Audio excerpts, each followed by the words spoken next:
10월 21일 수요일 새벽 우리에게 주시는 하나님의 말씀은 역대하 14장 1절에서부터 11절까지 말씀입니다. 아비야가 그의 조상들과 함께 누움에 다윗성에 장사되고 그의 아들 아사가 대신하여 왕이 되니 그의 시대에 그의 땅이 10년 동안 평안하니라. 아사가 그의 하나님 여호와 보시기에 성과 정의를 행하여 이방 제단과 산당을 없애고 주상을 깨뜨리며 아세라 상을 찍고 유다 사람에게 명하여 그 조상들의 하나님 여호와를 찾게 하며 그의 율법과 명령을 행하게 하고 또 유다 모든 성읍에서 산당과 태양상을 없애매 나라가 그 앞에서 평안함을 누리니라. 여호와께서 아사에게 평안함을 주셨으므로 그 땅이 평안하여 여러 해 싸움이 없는지라. 그가 견고한 성읍들을 유다에 건축하니라. 아사가 일찍이 유다 사람에게 이르되 우리가 우리 하나님 여호와를 찾았으므로 이 땅이 아직 우리 앞에 있나니 우리가 이 성읍들을 건축하고 그 주위에 성곽과 망대와 문과 빗장을 만들자. 우리가 주를 찾았으므로 주께서 우리 사방에 평안을 주셨느니라 하고 이에 그들이 성읍을 형통하게 건축하였더라. 아사의 군대는 유다 중에서 큰 방패와 창을 잡은 자가 30만 명이요 베냐민 중에서 작은 방패를 잡으며 활을 당기는 자가 28만 명이라. 그들은 다 큰 용사였더라. 구스 사람 세라가 그들을 치리하여 군사 100만 명과 병거 300대를 거느리고 마레사에 이르매 아사가 마주 나가서 마레사의 스바디 골짜기에 전열을 갖추고 아사가 그의 하나님 여호와께 부르짖어 이르되 여호와여 힘이 강한 자와 약한 자 사이에는 주밖에 도울 줄 이가 없사오니 우리 하나님 여호와여 우리를 도우소서. 우리가 주를 의지하오며 주의 이름을 의탁하옵고 이 많은 무리를 치려 왔나이다. 여호와여 주는 우리 하나님이시오니 원하건대 사람이 주를 이기지 못하게 하옵소서 하였더라. 아멘.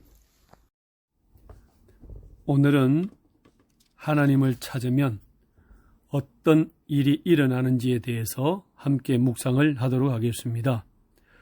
이스라엘이 남북으로 분단된 뒤에 남유다 왕국은 3대 왕으로서 아사왕이 등극을 했습니다. 이 왕은 어떠했는지 2절에 아사왕이 여호와 보시기에 선과 정의를 행하며 기록하고 있습니다. 역대 왕들의 통치에 대한 평가가 이렇게까지 좋은 호평을 받은 왕은 히스기야 왕 정도로 있을 뿐입니다. 그 정도로 이 아사 왕은 하나님이 선하게 정의를 행하는 정말 신실한 왕으로서 보고 있는 것입니다. 이를 볼 때에 유다가 10년 동안 평강 중에 잘 성장할 수 있었던 그 요인은 바로 이 아사의 통치 능력이 컸다고 말씀을 할 수가 있는 것입니다. 그러면 이 아사 왕이 즉위하자마자 펼친 첫 번째 정책이 무엇일까요? 그 첫 번째 정책은 군사 정책도 아니고 경제 정책도 아니고 외교 정책도 아니고 종교 개혁이었습니다.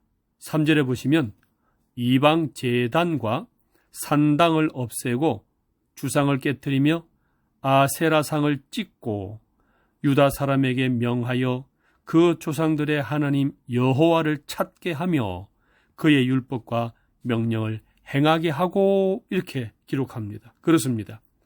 하나님의 말씀이 이스라엘과 백성을 다스리도록 하나님께 나아가고 하나님을 찾고 율법이 다스리도록 그렇게 신앙개혁을 했던 것입니다. 모든 우상을 부수고 아세라상을 찍고 산당을 없애고 하나님을 찾고 그 율법의 말씀대로 살아갈 수 있도록 이렇게 기본 정책을 처음으로 세운 것입니다.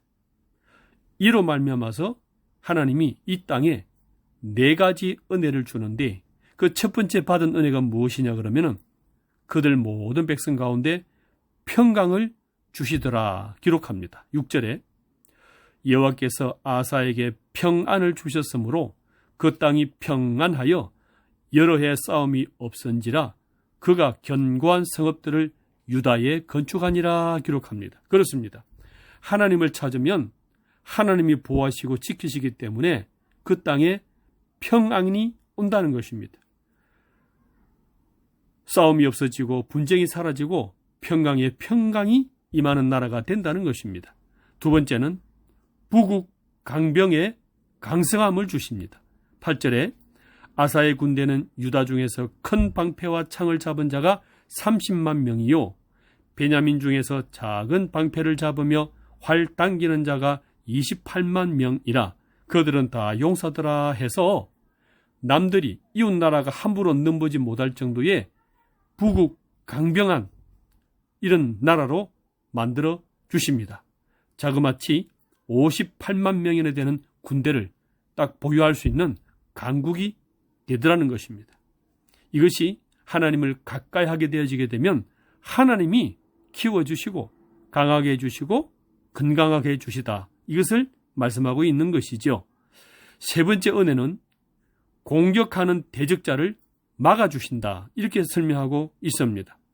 남방 구스의 등장이 있는데 9절 보시면 남방의 구스 사람 세라가 이스라엘 그들을 치려하려 하여 군사 100만 명과 병거 300대를 거느리고 마레사에 이르매 하고 이 이스라엘의 평강을 깨뜨리려고 대적자가 등장을 합니다.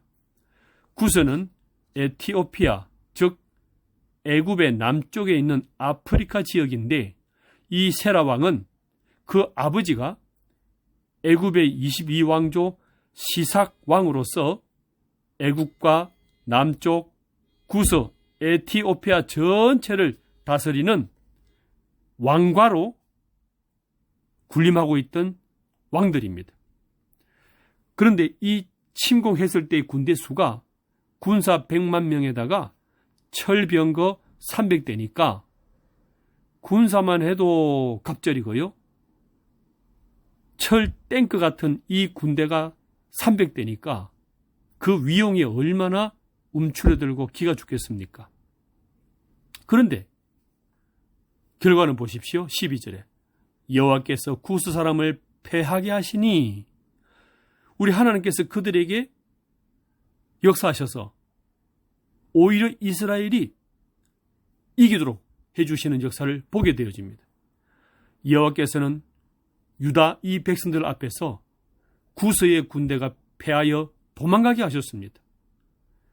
어떤 방식으로 도망하게 하시는지 분명히 알 수 없지만 자연재해나 기적이나 어떤 불말과 불병으로 이들을 도망가게 했는지 분명히 알 수는 없지만 중요한 것은 이 어떤 것에도 불구하고 여호와 하나님이 군대 수가 많든 적든 강대국이든 비강대국이든 상관없이 이들을 다 막아주시고 처리해 주시다는 것입니다.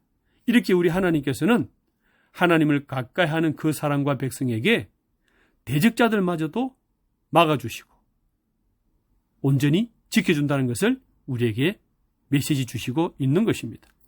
네 번째 은혜는 예방까지 해서 미래의 재앙까지도 굳건히 보호해 준다는 것입니다. 14절에 보시면 그랄 사면 모든 성읍 백성을 두렵게 하시니 그들이 공격하지 못하게 되더라 기록합니다. 당시 이 구스와 애굽을 따르는 동맹국이 누구냐면 블레셋 지역의 그랄 민족들인데 이 그랄 민족이 언제 동맹에서 공격하고 기습할지 모르는 상황입니다. 그런데 하나님께서는 이들에게 블레셋 그랄 민족들에게 두려움을 주시니까 초자연적 역사를 해버리니까 이들이 침략을 생각도 못하고 두려워서 공격하지 못하는 그렇게 하나님의 안전망으로 딱 지키고 예방하고 보호하더라는 것입니다. 그렇습니다. 하나님을 가까이 하고 말씀의 다스림을 온전히 순종해 나가게 되면 이러한 4가지 은혜를 주신다는 것입니다. 평강을 주시고요, 부국 강병을 주시고요, 대직자까지 막아주시고 닥칠 재난을 예방하고 보호하고 지키는 은혜를 주신다는 것입니다. 그래서 우리는 2가지를 하시면 좋겠어요. 무엇보다도 하나님을 찾는 연제교회 성도님 되기를 소망합니다. 우상과 산당과 이 세상의 모든 미혹 세력들을 다 접어두고 하나님을 찾고 하나님을 신뢰하는 우리가 되기를 소망하는 것입니다. 2번째는 기도하는 것입니다. 깨있는 마음으로 평강 때나 위기 때나 재난 때나 평안할 때나 언제나 기도하는 심령이 되기를 소망합니다. 11절에 아사왕이 그의 하나님께 부르짖어 이르되 여호와여 힘이 강한 자와 약한 자 사이에는 주밖에 도울 리가 없사오니 우리 하나님 여호와여 우리를 도우소서. 우리가 주를 의지하오며 주의 이름을 의탁하옵고 이 많은 무리를 치러 왔나이다. 여호와여 주는 우리 하나님이시오니 원하건대 사람이 주를 이기지 못하게 하옵소서 하고 이 백성들과 군대들이 주를 향하여 간절히 구하니까 하나님께서 자연적인 또는 기적을 통해서 이 군대를 다 무찔러 위기를 이겨내게 하셨던 것입니다. 우리는 하나님을 가까이 하고 말씀을 따라 순종할 뿐 아니라 평안할 때나 위기 때나 주님께 기도로 나감으로 말미암아서 하나님의 큰 은혜를, 하나님의 큰 평강을 누리시는 우리 연제교회 성도님 다 되시기를 주의 이름으로 축복합니다.